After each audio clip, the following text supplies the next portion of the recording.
उत्सव कथाएँ चैनल में आपका खूब खूब स्वागत है। भाद्रपद शुक्ल चतुर्थी गणेश चतुर्थी कहलाती है, जो इस वर्ष 7 सितंबर को है। इस दिन प्रातःकाली स्नान आदि से निवृत्त होकर सोना, तांबा, चांदी, मिट्टी या गोबर से एक दंत गणेश की मूर्ति बनाकर उसकी पूजा की जाती है। 21 मोदकों का भोग लगाते हैं और हरी दूर्वा के 21 अंकुर लेकर विभिन्न नाम लेकर के भगवान की मूर्ति पर चढ़ाते हैं। गणेश चतुर्थी को व्रत किया जाता है, उनका पूजन किया जाता है।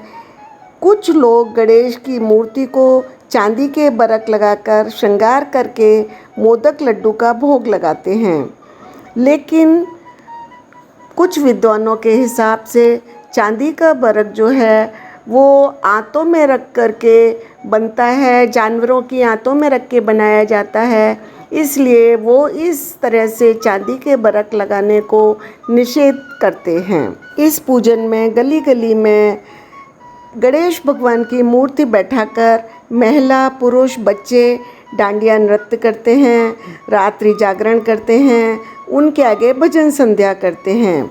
गणेश चौथ की कथा।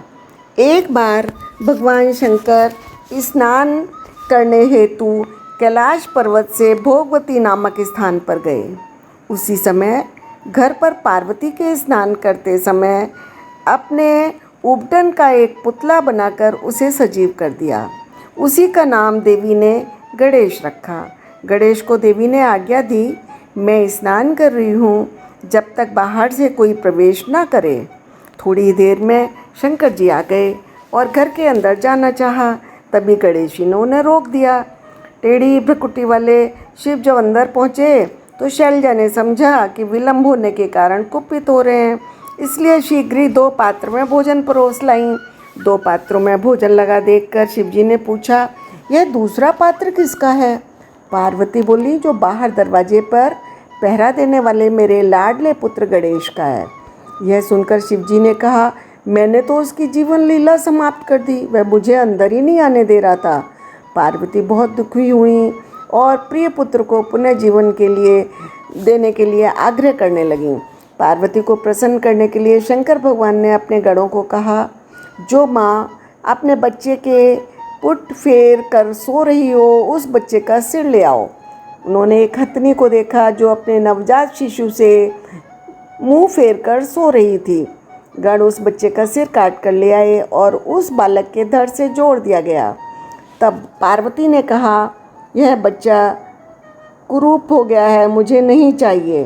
तब शंकर भगवान ने कहा कि यह बच्चा संसार में जो भी मांगलिक कार्य होंगे, विवाह आदि में प्रथम पूज्य होगा। इसका गणेश नाम है इसका, और इसके पश्चात ही, पूजन के पश्चात ही फिर कोई दूसरा काम किया जाएगा। इसलिए इस मृत्युलोक में सभी काम से पहले गणेश जी की पूजा की जाती है। इसके करने से सभी शुभ कार्य रिद्धि सहित पूरे होते हैं, अन्न धन का भंडार रहता है। सुनकर पार्वती जी प्रसन्न हुई और अपने पति पुत्र को भोजन कराया, स्वयं ने भी भोजन किया। यह घटना भाद्रपद शुक्ल चतुर्थी को घटित हुई थी, इसलिए इसका नाम गणेश चतुर्थी पड़ा। श्री गणेशाय नमः। आशा है आपको यह कहानी पसंद आई होगी। राधे राधे।